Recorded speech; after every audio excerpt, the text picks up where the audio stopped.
If you look at your sermon outline, you'll notice the topic there, letting your light shine or let your light shine. Topic came up actually last week in Bible study. It was mentioned that'd be a good topic to go back and to spend some time on.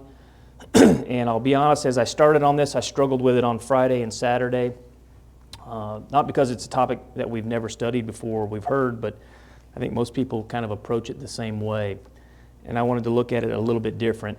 In essence, what I wanted to do really as I thought about it was to go back and look at this from a very basic, fundamental viewpoint of really how it would have taken place in the first century. So let's go on over to Matthew chapter 5. Most of you probably heard the phrase there talking about letting your light shine. Let's go back to Matthew 5 and start in verse 14 as we look at just a basic fundamental fact regarding the faithful follower of God. And we'll notice what Jesus says starting in Matthew 5:14. Ye are the light of the world. A city that is set on a hill cannot be hid. Neither do men light a candle and put it under a bushel, but on a candlestick, and it giveth light unto all that are in the house. Let your light so shine before men that they may see your good works and glorify your Father which is in heaven. Excuse me. Well, clearly as we start off here in the book of Matthew with Jesus talking, he is talking about being an example. And the way he describes this here in this passage is giving off light. Now, let's go on over to Ephesians 4:1 and look at what Paul says. I want to get a basic understanding of the follower of God as we begin to look at how we interact with people. Paul over in Ephesians 4:1 says, I therefore, the prisoner of the Lord, beseech you that ye walk worthy of the vocation wherewith ye are called. Well, our vocation is Christianity. I know most people, when you talk about vocation, they'll say, well, I'm a plumber or I work in whatever field. That's not how it works for the Christian. Our vocation, our primary function, our primary job is Christianity. As Christians, we are to go out and we are to be examples of what the gospel produces. Let me read to you 2 Thessalonians 2:14. Paul tells the church there in Thessalonica, whereunto he called you by our gospel to the obtaining of the glory of our Lord Jesus Christ. So we're called by the gospel. Jesus focuses in on the follower of God as being one who goes out and they are an example. And the way that they do that is they let their light shine. And we can look at a lot of passages from a number of the inspired authors in the Bible that talk about that. So with that in mindset, the Christian's vocation, their primary work, is that of going out and communicating the gospel both through word and through deed. And the ultimate goal would be to grow the local church, which we know logically then grows the universal church. Again, the idea is as we go out amongst the world and we slowly convert people, the local body grows and overall the church as a whole grows. But the only way that actually happens is if the unsaved are spending time, or if the saved are spending time with the unsaved. What I mean is we literally have to be around those who need to see the light. The idea again being if the faithful follower of God is the light, then that light is to be the beacon to the unsaved. That's what clearly draws them to an understanding of the faith and then obeying it. And so what I wanted to do was spend just a little bit of time about some practical ways that we can do this. And we're going to do it really by going back and focusing in on the first century. I think that what we find taking place in the first century, we have gotten away from to a great extent. We know that it worked in the first century. We know that it still works today. And so I want to spend a little bit of time talking about that. And we need to do that because we have to understand as we begin to talk about living and teaching the gospel, we know that it's not something that just happens by accident. It takes a lot of work and struggle and trial, planning, sacrifice, effort, and the list would go on and on. So let's take this down to the most basic level as we begin to talk about letting our light shine. And let's talk about shining within relationships. I don't think anybody would doubt that the importance of relationships was lacking within the church. We have known that within the church, relationships have always been extremely important. Listen to Ephesians 2:19. Now therefore ye are no more strangers and foreigners, but fellow citizens with the saints and of the household of God. Now we begin to talk for just a second about the household of God. Remember, we are individual followers within the body, supposed to let our light shine, but we make up this household of God. And I use this passage for a reason. The household of God's people, all individually going out in different places every day, interacting with different people. The church is continually edified and strengthened through all the relationships that we have one with another. However, relationships aren't just needed to strengthen the church. As a matter of fact, we have to have relationships with other people in order to grow the church. Yes, we need a strong local body, and part of that is the carrying out the gospel by letting our light shine. But it's not just the relationships within the church itself. We have to literally have relationships with those who are outside of the church so that we can draw them to the church. Now, I'm not going to touch on this, but for anybody watching this online, you do need to go back and study in a different lesson completely the idea of being yoked to the unbeliever. I'm not going to address that now because we here understand it, and that's not my focus. My focus is simply this. Yes, we need strong relationships within the body. However, you've got to have relationships outside the body to draw those people to the body. And it's no different now than it was in the first century. Let me ask you a question. How many of you guys sitting here right now are here because somebody else, through a relationship, they met you, you knew them, whatever, they taught you the gospel? If you're here and you're not in that category, let me ask you this question. How many of you are here actually because you were raised in a family that did attend the church and you learned that way? Those are something you need to keep in mind as we go forward and look at what was taking place in the first century. When we go back and we begin to look in Scripture, the spreading of the gospel through individual relationships was often seen by the use of a word, house or household. Now, I used that word, a passage with that word just a minute ago, and specifically it was talking about the household of God. But as you begin to go back and you look at the establishment of the church right off the bat, in the New Testament, we often see a focus on individual households. Now, what's interesting is when you begin to look at this concept, the idea of the household, in both the Hebrew and the Greek, you didn't really have a word for what we would call the family social unit. They didn't really have a word for that. So what they did have, though, was a word. The word is oikos, and that word was used to describe the individual family.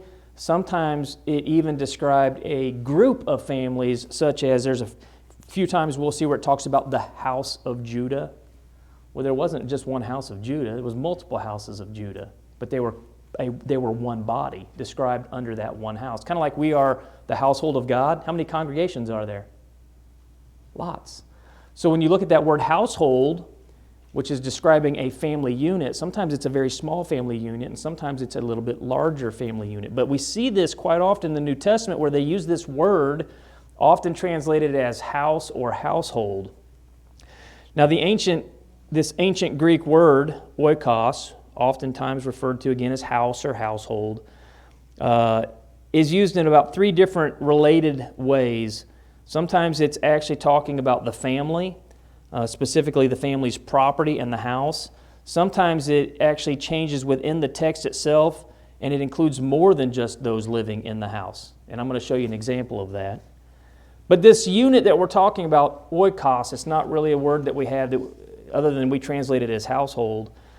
It was the basic unit of society within both Greek, really Roman, and even the Jewish culture.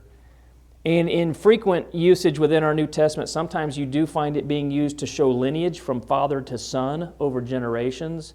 Sometimes the term is actually used to refer to anybody and everybody that lives within that house or within that property, meaning it would include the immediate family, it would include slaves, it would also include anybody else who was dwelling there on the property or within the dwelling itself. So if you had family members from somewhere else that were living with you, they were included in that term. Okay, I'm pointing all this out for a reason.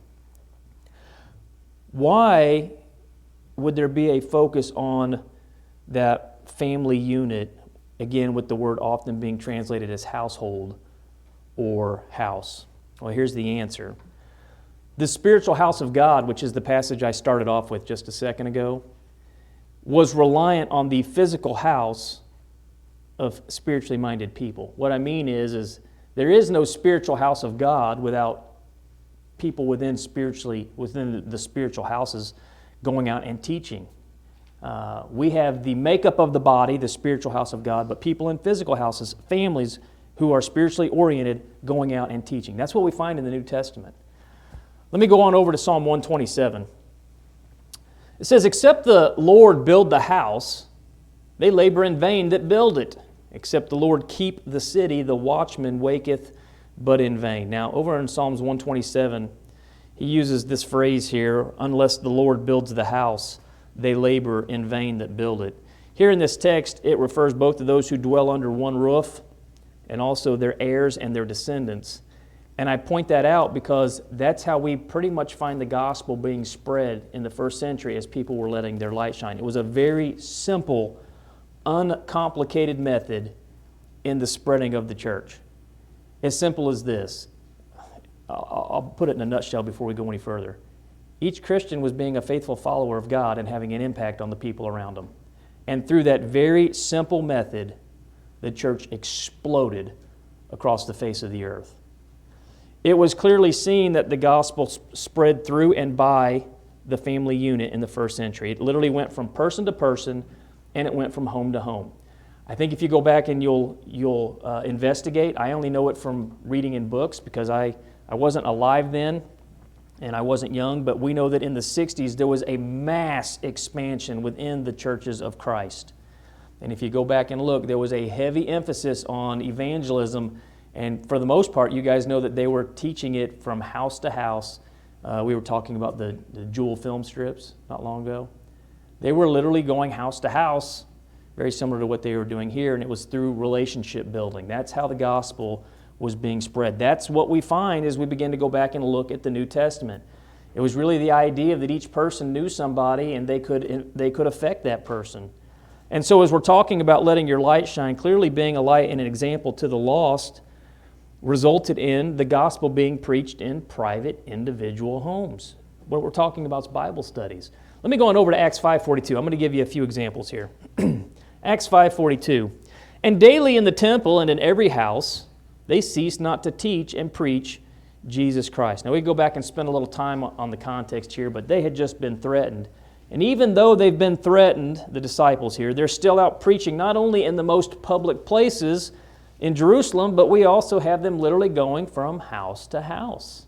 Now certainly that's taking place, I would assume, through relationship building. It could be that they're literally, like we often do, just going door to door and just asking if they want to hear, but whichever method was taking place, they're going house to house. And that's what we find in the early church as people were letting their light shine. It was literally shining with these individuals within households and spreading out from there. Notice what Paul says over in Acts 20:20. "And how I kept back nothing that was profitable unto you, but have showed you and have taught you publicly from house to house." All right, so they're literally going from house to house. You could call this relationship building, but they are literally in every aspect where they have an opportunity, they are going out and they are teaching somebody. Let me pause for a minute. Larry back there knows people I don't know. Same with John. Same with Jerry. Same with Joe. All of us know different people, right? And for each of us, the only way that those people may get impacted is because one person may know them and have the ability to talk with them and eventually be able to teach them. What are they doing when this all takes place? They're letting their light shine. And here again, we have another example where they're going house to house. Now, I began to think a little bit about Cornelius. Remember I said there's that word oikos, which describes the family unit. Sometimes it's not just the family, it's actually more people than that. Notice what we find out about Cornelius. You guys will remember the account here with Cornelius, the first Gentile. Cornelius had actually assembled his whole household to hear the gospel be preached by Peter, but I want you to notice it wasn't just his household, his immediate household. Notice Acts 10:23 and 24. "Then called he them in and lodged them, and on the morrow Peter went away with them, and certain brethren from Joppa accompanied him. And the morrow after they entered into Caesarea. And Cornelius waited for them, and had called together his kinsmen and near friends." So he calls together basically everyone that he cares about. You've got his kinsmen or his family there. And that gives the idea of not just his family within the immediate context of his house. He's called all his kinsmen, all of his relatives to come. And he didn't stop there. He also called his friends. So he knows Peter's showing up and he wants them to hear exactly what it is that he is going to hear. Obviously, he thinks there is extreme value in what is going to be said. And so he calls basically everyone that's dear to him. Now, by definition of the ancient concept of households, often the whole household community was involved. I don't know if they do, maybe somebody will nod their head. Has anybody lived or remember when people would do block parties? I see a couple of heads shaking. You don't see it much anymore. I've known people who did this. I can't really recall, maybe once or twice in a couple of areas we've lived where it's happened. The idea was they would have a cookout, but it wasn't really just a cookout. It was a cookout for literally the whole neighborhood. Families would set up and sometimes even subdivide down into smaller units. But the idea was we're all one big family, and so therefore we're going to all participate in this together. Well, if you think that's unusual, go back to the first century and look at how they lived. It was a much tighter knit community than what we have even today. So, into the account here with Cornelius and Peter coming, not only does he call his entire family, all of his kinsmen, he calls all of his near friends.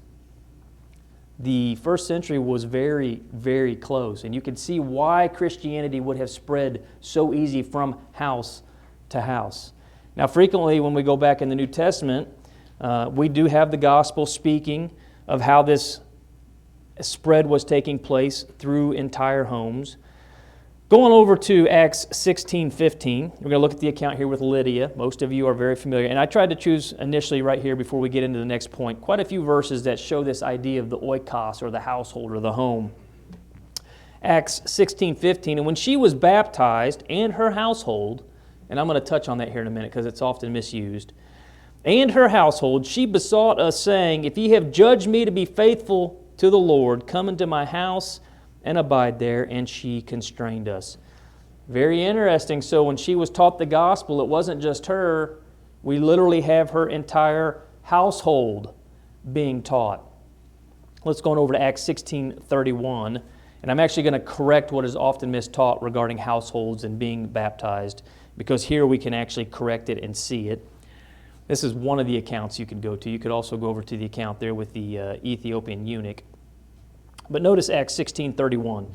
And they said, believe on the Lord Jesus Christ, and thou shalt be saved, and thy house. Now, the argument often, as this is mistaught, is, well, there could have been babies within that household, so there is justification for sprinkling or baptizing or whatever you want to call infants in the house. Well, if you continue to read the passage here, as we learn about those within the house, it says, and thou shalt be saved, and thy house. We get a little information about those in the house and what they need to do to be saved. And certainly as we look at this, the people that were in this house, they could listen, they could obey, and very clearly they were not infants. They had the mental intellect to do both of those. Let's continue on in verse 32. And they spake unto him the word of the Lord, so whoever's in there can understand what's being said, and to all that were in his house. And he took them the same hour of the night and washed their stripes and was baptized, he and all his straightway. And when he had brought them into his house, he set meat before them and rejoiced, believing in God with all his house. Again, we have an account here where the focus of the gospel being spread was not just one person. Literally, it was an entire household being taught the gospel. And again, if you think about the exponential growth of the church, it makes sense. Entire households, each knowing different people like us, each in different realms of the city, doing different things, different contexts. You can see how it's going to spread as quick as it did. Let me go on over to Acts 18. We see the very same thing here as we talk about Crispus. You guys will remember he was a chief ruler. Acts 18:8, and Crispus, the chief ruler of the synagogue, believed on the Lord, notice this, with all his house, and many of the Corinthians hearing believed and were baptized. Again, when you talk about all of the house, it's not talking about infants within the house, as some have tried to argue. We're talking about those who could hear, those who could believe, and then those who could submit to the will of God, which again here is being baptized. Here we have clearly individuals within this household who are old enough to hear the word, believe it, and obey it.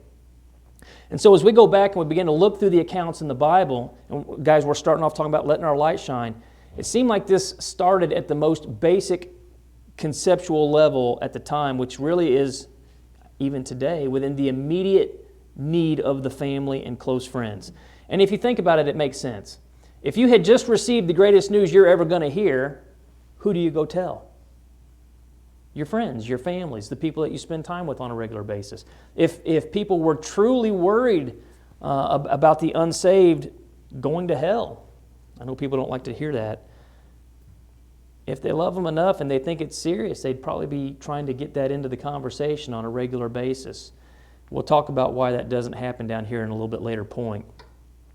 But very clearly, as we begin to look at the New Testament account, the Bible shows that often the gospel was spread to the immediate family, close friends, and it happened through relationships in the first century, and that's exactly how it takes place today. It's literally by shining our light, by being an example. We tied in a couple of verses, and letting people know that we care about their soul, and this is something they need to understand. Literally, remember, he called his kinsmen and his near friends. We have to have that same outlook. It literally happens, our light being shined, it literally happens because of who the Christian is and how it is that they are to affect those people around them. Now, here's part of the problem as I began to sit and contemplate. I told you I really struggled a little bit on this as I thought about it. Why isn't this necessarily taking place as well as it did in the first century? I wonder if part of it is technology and its influence on how people spend their time. A lot of people don't spend time with other people anymore.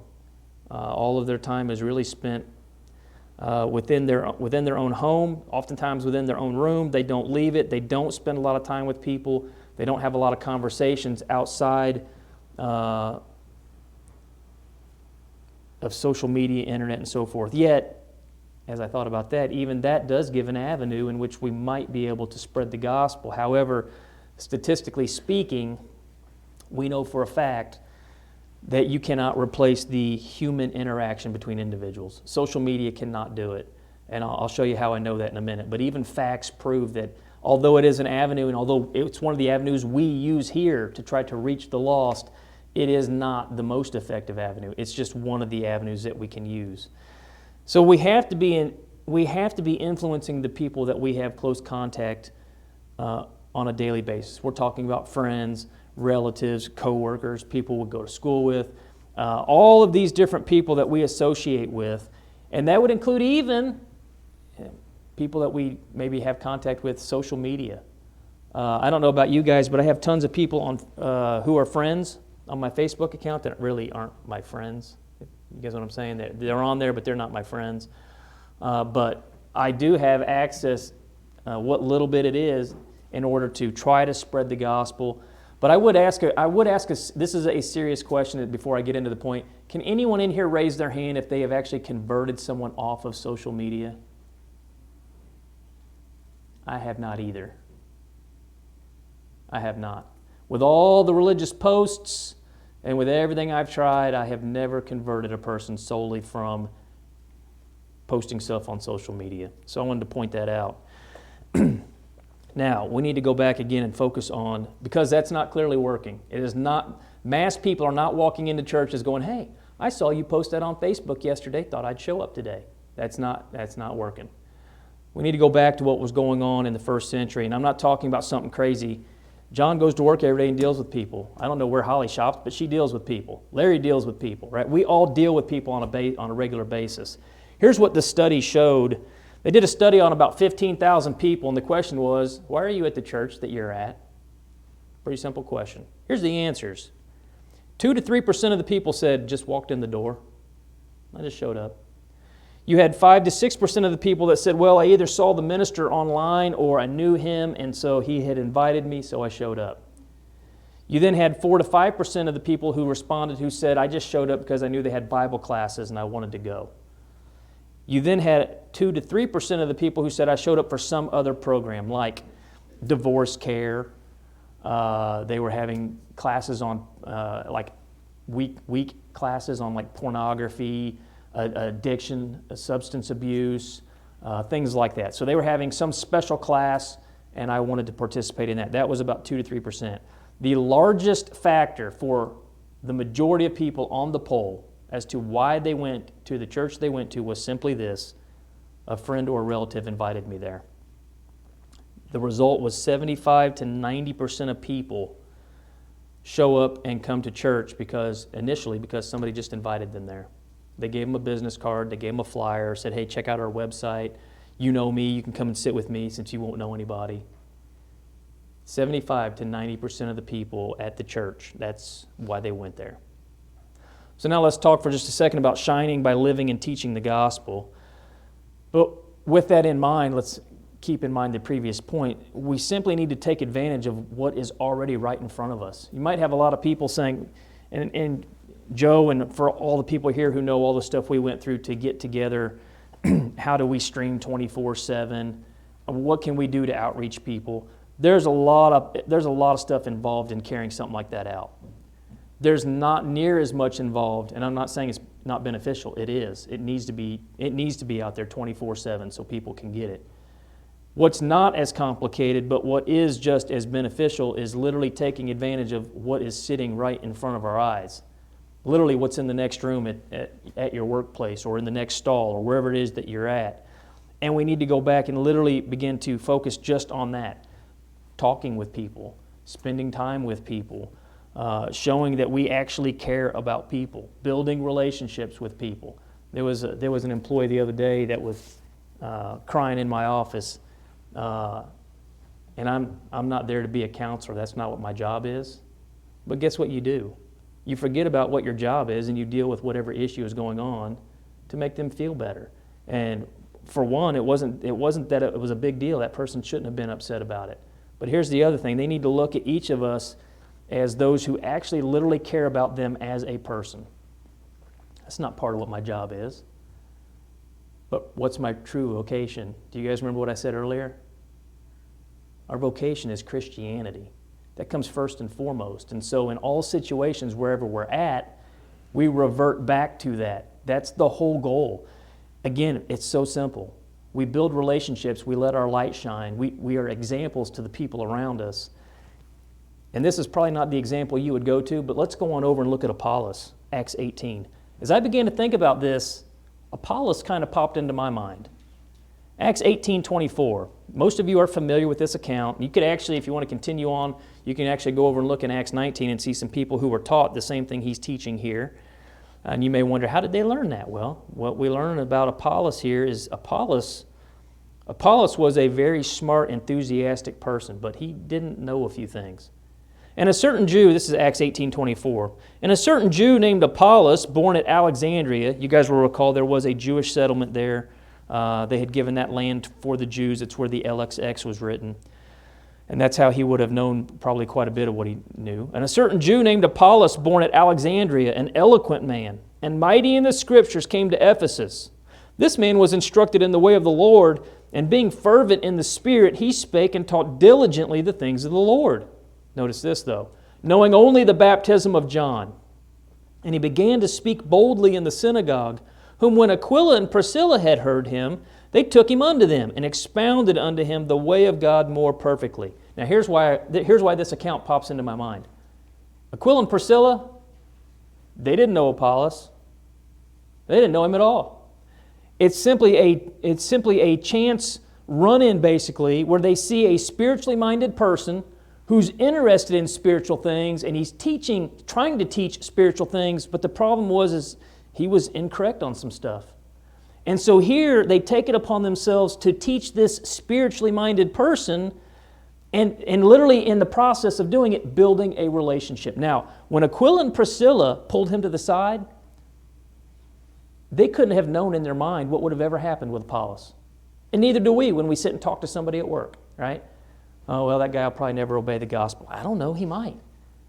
And Aquila and Priscilla could have never known what would have taken place with Apollos, but they took the time to pull him over, one, begin to teach him, and in so doing, create a relationship. Here's what's interesting. The last time you see Apollos' name is actually recorded over in Titus 3:13 in Paul's letter. And notice what he says.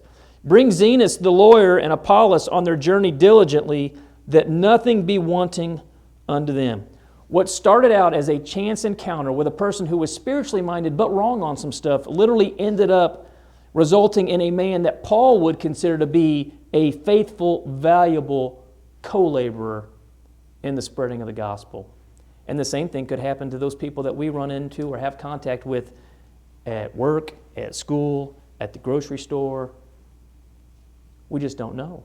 We can't know, but what we can do is go back and let our light shine as we try to reach out to these people.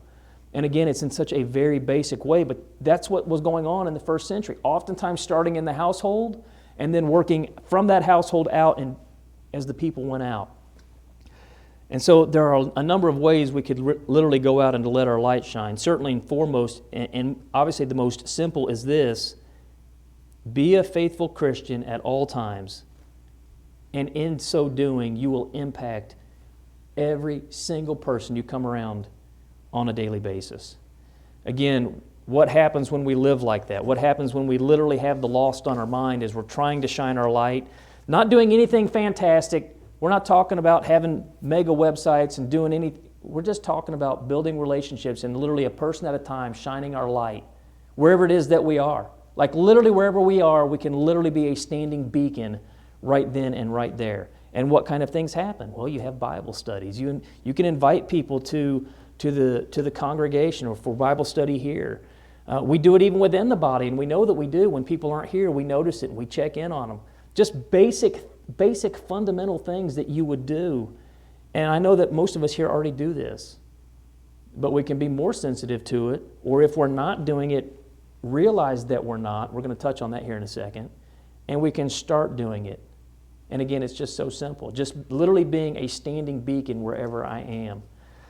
Well, I'm going to go on over to 1 Timothy 4:12, and that's going to be really the basis of the rest of the sermon.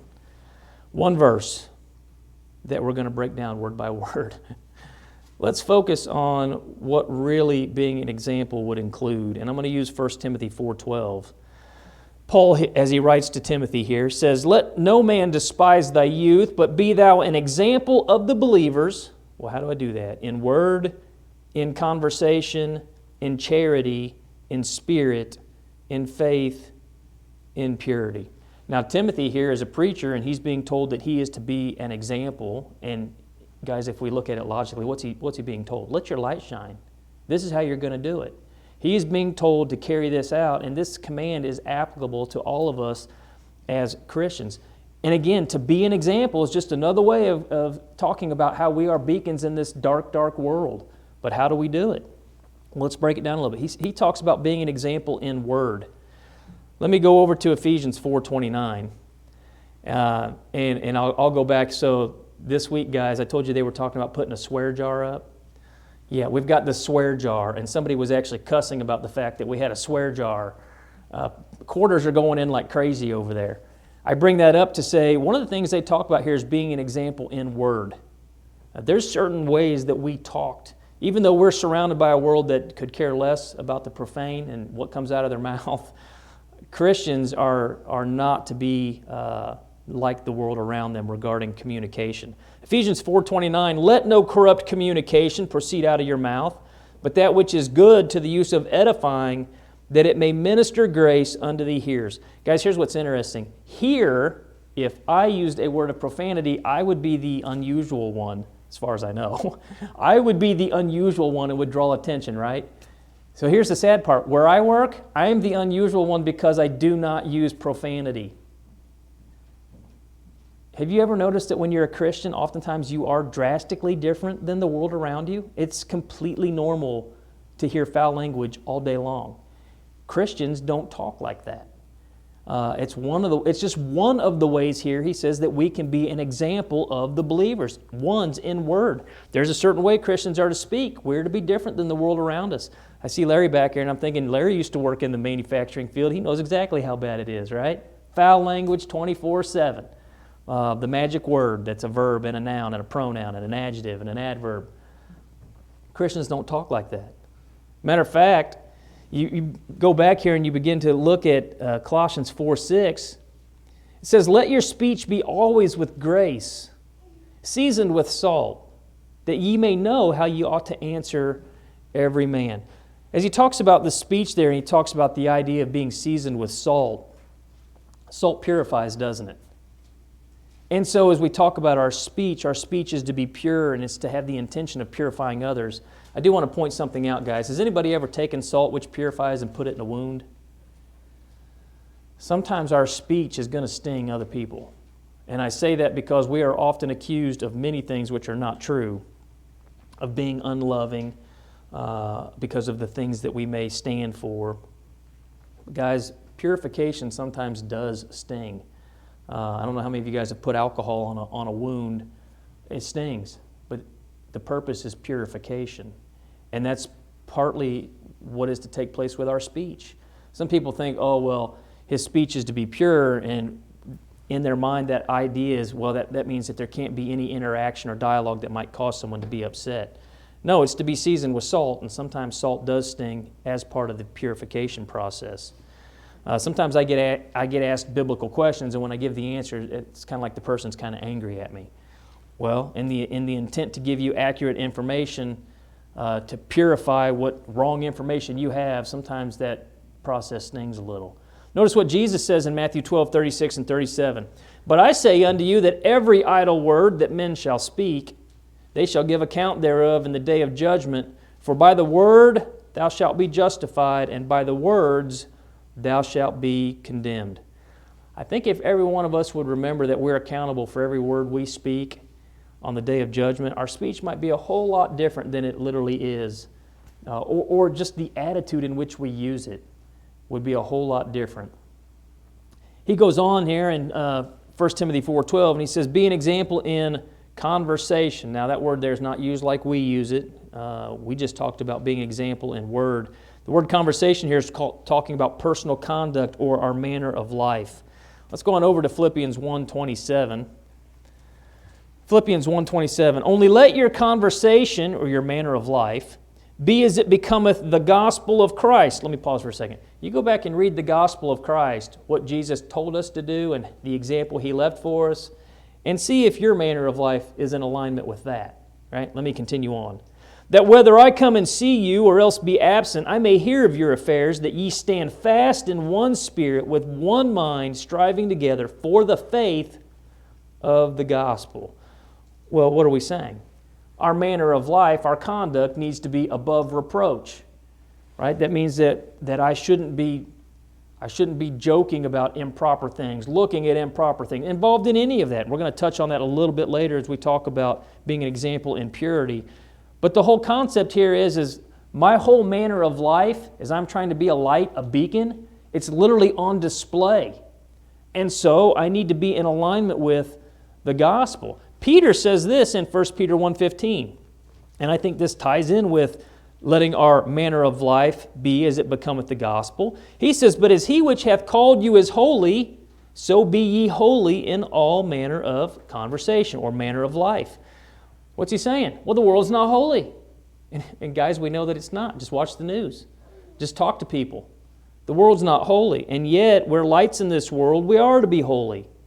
And as we are citizens of a spiritual kingdom, we are strangers to this world. That's why we're so unusual.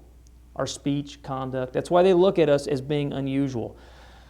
Well, when you begin to talk about being strangers in this world, and we are, we should think of 1 Peter 2:11 and 12. This is the next chapter after he makes this statement, be holy.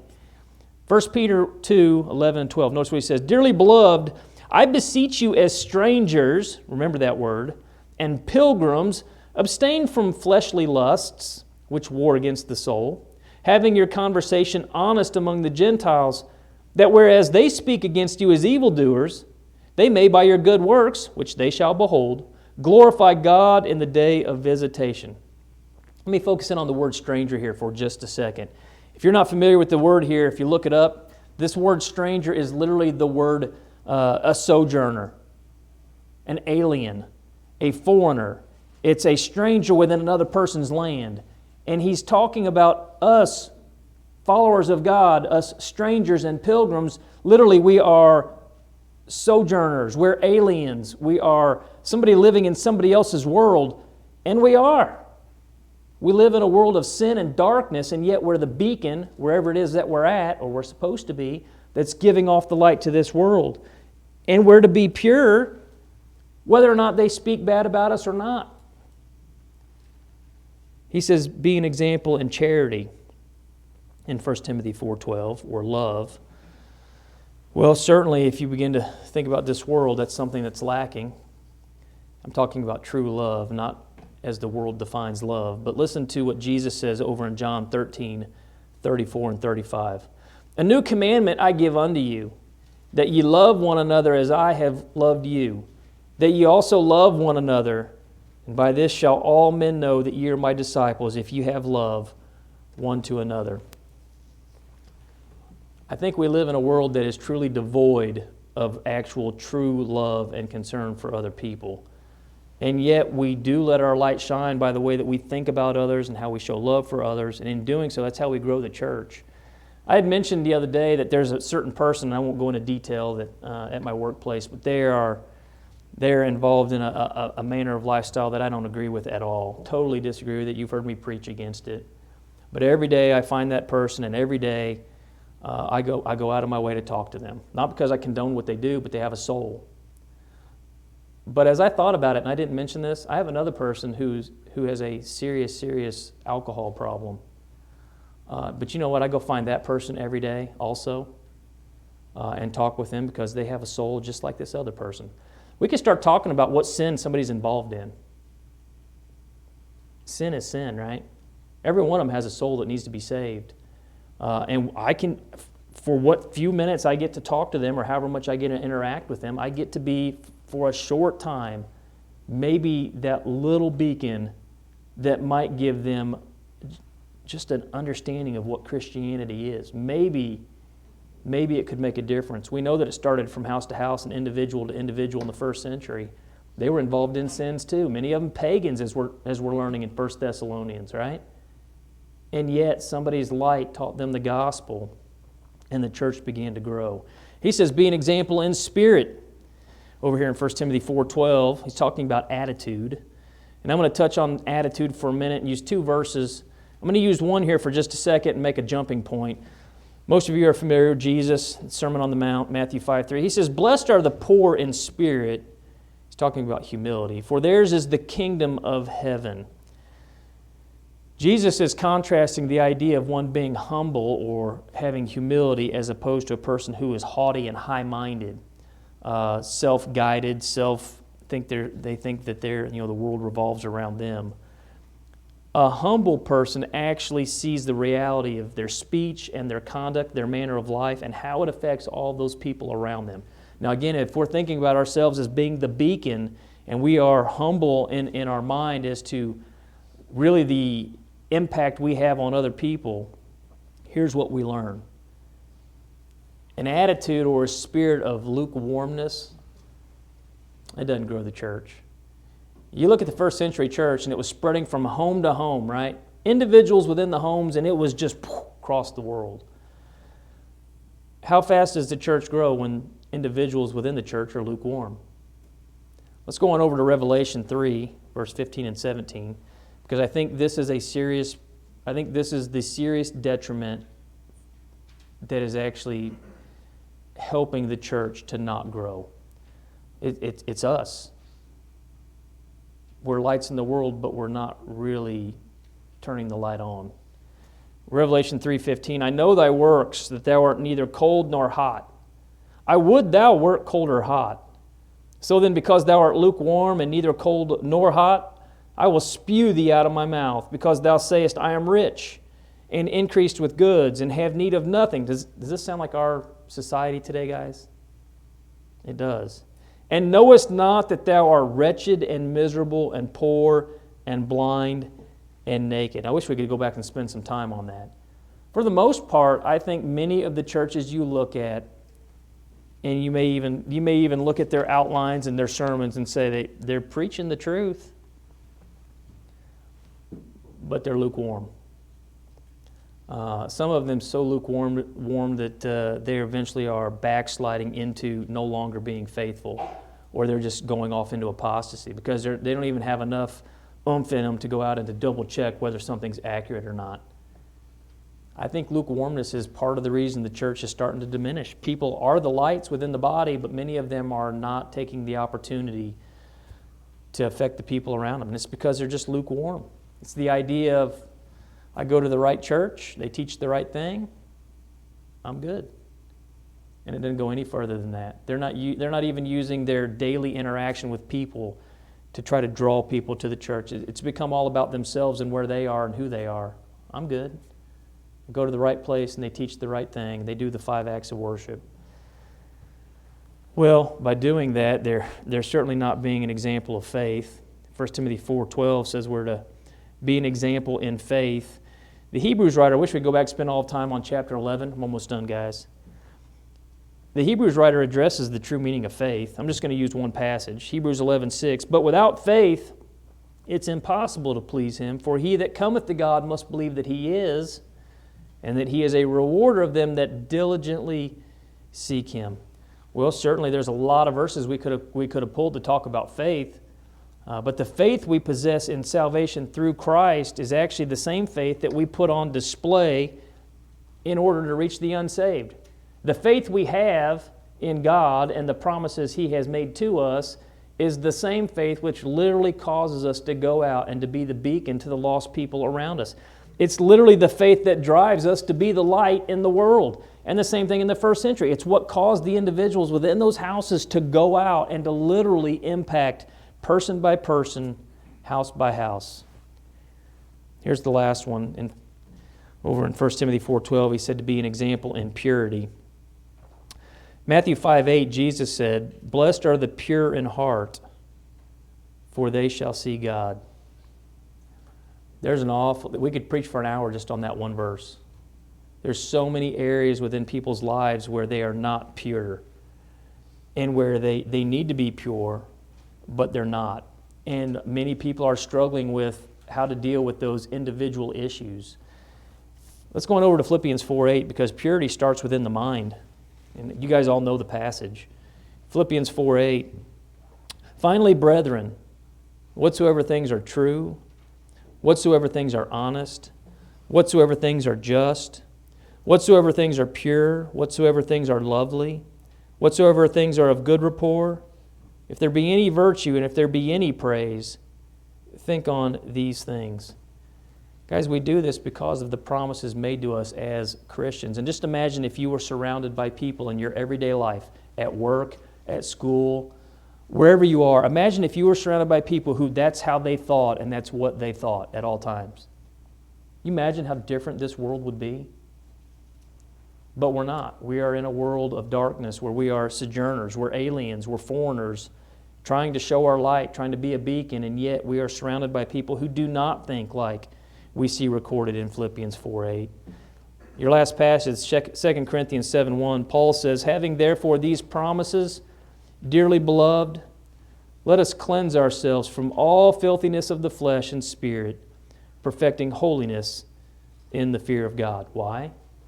Well, part of our goal is to go out and to be a shining light. It's to be a beacon. And we don't just do it for ourselves. We do it literally for the chance, the single, maybe small chance that we have to draw somebody else to the love of Christ through the gospel. That's maybe not even really what somebody was asking when they told me to spend a little time talking about being a light. And I probably could preach this sermon in a totally different way. But guys, let's break it down in a nutshell.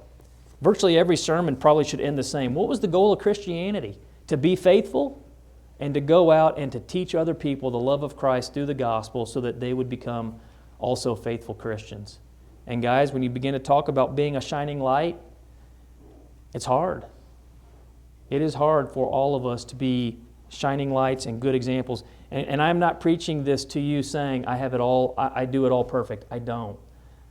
But that's what the Bible says we're supposed to do, and that's how Christianity spread. And so each of us should attain to get better at this every day.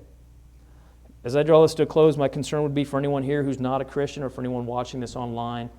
Becoming a Christian is very simple. All the conversion accounts are the same. People heard the gospel and they knew who Jesus was. They knew He was the Messiah who came to redeem them of the consequence of sin, and He did that by shedding His blood and the establishment of the church. and they heard about the consequence of sin, and therefore they repented of their sin. They confessed Christ, and then they were immersed in water. That is how easy it is to become a Christian. I didn't cite the verses, but if you're listening online or if you're here and you'd like me to, we'll sit down and go through every verse. But that's how simple it is to become a Christian. And then once we become a Christian, what's our goal? Go out and be faithful and let our light shine. Be a beacon to the dark world that we live in as we try to reach each person, one person at a time. If there's a way we can help you in any way, you can come forward as we're led in a song of invitation.